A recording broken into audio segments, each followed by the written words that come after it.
Little Nightmares 3 is dropping on the Nintendo Switch and the Nintendo Switch 2 on October 10th, and honestly, Little Nightmares is a series that I should be into. I should love this series because I love all things horror. Halloween is my favorite holiday. I absolutely just love horror as a genre, but I've never gotten around to actually playing Little Nightmares at any capacity, any of the games. So when the demo for Little Nightmares 3 dropped on the Nintendo Switch 2, I immediately hopped in and got to check out what this game is all about early. So let's start with the fact that this is the first Little Nightmares game that can be played both single player as well as multiplayer, as there are two characters that will be within your control in this game. And you can play this game either single player, like I said, with an AI companion, or you can play this game online with another player. And I think this is really cool. However, it's worth mentioning that if you do play this game online, that save file is linked to that other person. So that means you cannot play it by yourself. You have to play with the other person.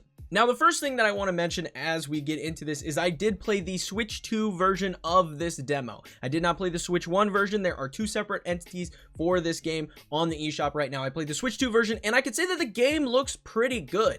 The graphics are absolutely great. The only thing I noticed, however, is that the frame rate, despite it being smooth for the most part at whatever frame rate it's running at, there were some instances where the game would slow down here and there. It wasn't constant, it was just in very particular instances based on what was happening in the game. Now, when you actually get in and start playing Little Nightmares 3, the first thing that I recommend you do, especially if you're new to the series like myself, is mess around with the controls a bit. Figure out how the game actually plays, because this game does not hold your hand at all. There are really not a ton of on-screen tips that I noticed throughout the playthrough of the demo, and you have to kind of experiment with the controls to really figure out what the solution is to some puzzles. And I personally enjoy this aspect. I like games that don't really, walk you through the entire experience. They let you mess around and figure out the different things that you can do within the game. I really like that aspect, but I could definitely see it being frustrating for newcomers who don't take a second to actually figure out how the controls work in this game.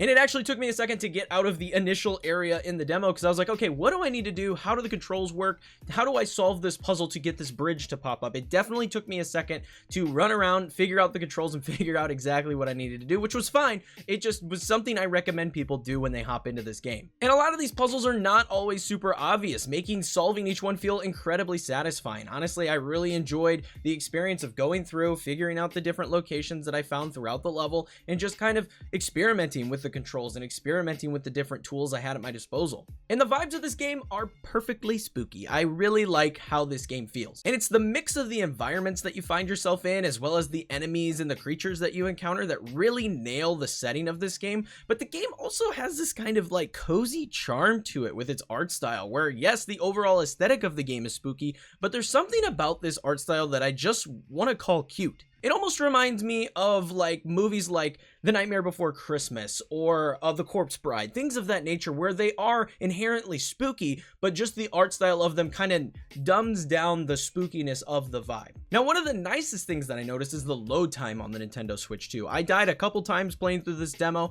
and I feel like that's something that's going to pop up quite a bit in this game, is you're going to die because it's going to be a lot of trial and error. You try to do something, it doesn't quite work out, so then you go back and do it again. And the fact that the load times are near instant in this game is a really nice thing to see, because if it is a game that is full of trial and error, you don't really want to constantly be waiting on load times to get back into the action. This game literally just, you die and it spits you right back into the game, and I really liked seeing that. Now, this demo as a whole is relatively short. However, I feel like it gives you just the right amount of a taste for what this game is going to be about. The first thing I want to note is that it seems incredibly clear that this game was designed with the intent to play with another person in mind. However, having the ability to play the game by yourself is a big plus, because this is something that I will likely be doing. I will likely not play this game with anyone else. I'll play it by myself in my free time. But this did concern me a little bit. In other games that are built in this nature, a lot of the time, the single player aspect seems to be an afterthought, and a lot of these AI companions that they will throw you into the game with are a little bit dumb, meaning they don't do exactly what you need them to do when you need them to do it. However, I'm happy to confirm that from my experience playing the demo for Little Nightmares 3, this doesn't really seem to be the case with this AI companion. My companion was always seeming to do exactly what I needed it to, whether it be shooting an arrow at a rope to knock something down, allowing me to continue through the the level, or hiding in the shadows and avoiding the light beam from an enemy looking for us until the exact right time to move, or providing subtle hints as to how to solve a particular issue we were faced with, it seemed the AI was actually rather helpful in this particular game, or at least from what I was able to play of this particular game. Now, I did also come across a combat section of this game, and from what I can gather, this is the first game of the Little Nightmares series to actually include some form of combat. And I learned very quickly that if you are touched by an enemy, you actually die. You immediately die. There's no health bar, there's no nothing of that sort. And honestly, this didn't turn out to be that big a deal, as typically the enemies that I was encountering, at least in the demo, were stunned by my companion, allowing me to run up and finish them off with my wrench relatively quickly before they could get back up. So it seems that the combat sections are built in such a way that you'll be able to deal with the threat. As long as you're paying attention, you'll be able to deal with that threat before it becomes an actual problem and you become overwhelmed. But after playing through the entire demo on the Nintendo Switch 2, what are my thoughts on Little Nightmares 3? Well, first, I absolutely love the vibe of this game. Again, I love horror games, Halloween's my favorite holiday, and currently I can't stop playing Chronos the New Dawn on my Switch 2. So this game automatically gains points for me just because of its theming. The gameplay is really simple yet fun, and the puzzles being not always obvious as to what the solutions are make for a really engaging experience going through this kind of creepy world. The AI companion is smart enough that the single player is more than playable and enjoyable in this game, but I can't imagine that this game will be best experienced if you have a friend to play through the game with. My only real gripe with Little Nightmares 3 comes in the form of the performance. The graphics themselves look nice on the Switch 2, albeit perhaps a bit grainy, but that could potentially be because of an effect like film grain or something that you could turn off in the settings. I didn't actually check this because it wasn't something that really bothered me. It was just something that I noticed as I was playing. But it's really the frames that I noticed the most. Like I said, in most instances in this game, it runs smoothly, but there were spots that did feature some significant frame dips, and it was nothing that really hindered my enjoyment of this game, but it was enough to annoy me when it popped up. And it's also worth noting that these dips happened on the Switch 2 version of the game. I have no idea how the Switch 1 version of this game is performing, but if the Switch 2 is having these dips, I'd imagine the Switch 1 is doing the same, if not more. However, this is, like I said multiple times throughout this video, a demo build of Little Nightmares 3. So my hope is that when the full game drops next month,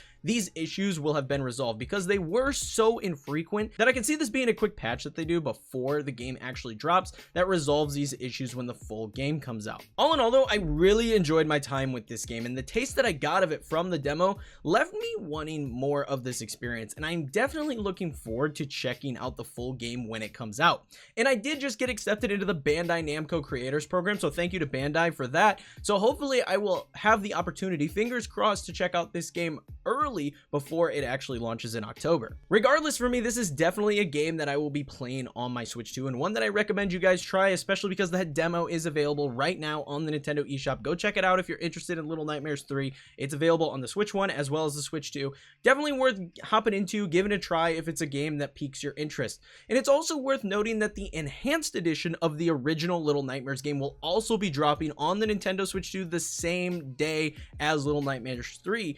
That includes the remaster of the original version of the game that first came out, as well as the DLC that came out for it. So there's plenty of Little Nightmares content to hop into in the Switch 2 in October. But that is going to be it for this video, guys. I hope you all enjoyed. Let me know in the comments below, are you interested in Little Nightmares 3 or Little Nightmares Enhanced Edition? Let me know all that fun stuff in the comments below. Like I said, that is going to be it. Check out the member service if you want to support the channel in an additional way. Be sure to check that out. It's not something that's required. It's just another way to support the channel. You get some perks and stuff like that if that's something that interests you. The channel is now also partnered with Advanced Energy Drinks. So if you want to get Advanced Energy Drinks, whether that be their hydration formula that includes no caffeine, caffeinated products, I do recommend 18 plus for the caffeinated products, or anything like that over at Advanced, that is linked in the description below as well. Use code Kneeckoh at checkout for 10% off your purchases. And then also check out the Discord, where you too can join and talk Nintendo Switch 2 stuff all the time. The other day we were talking about controllers, we're talking about new products that are coming out for the Switch 2, all that fun stuff. So if that's something that interests you,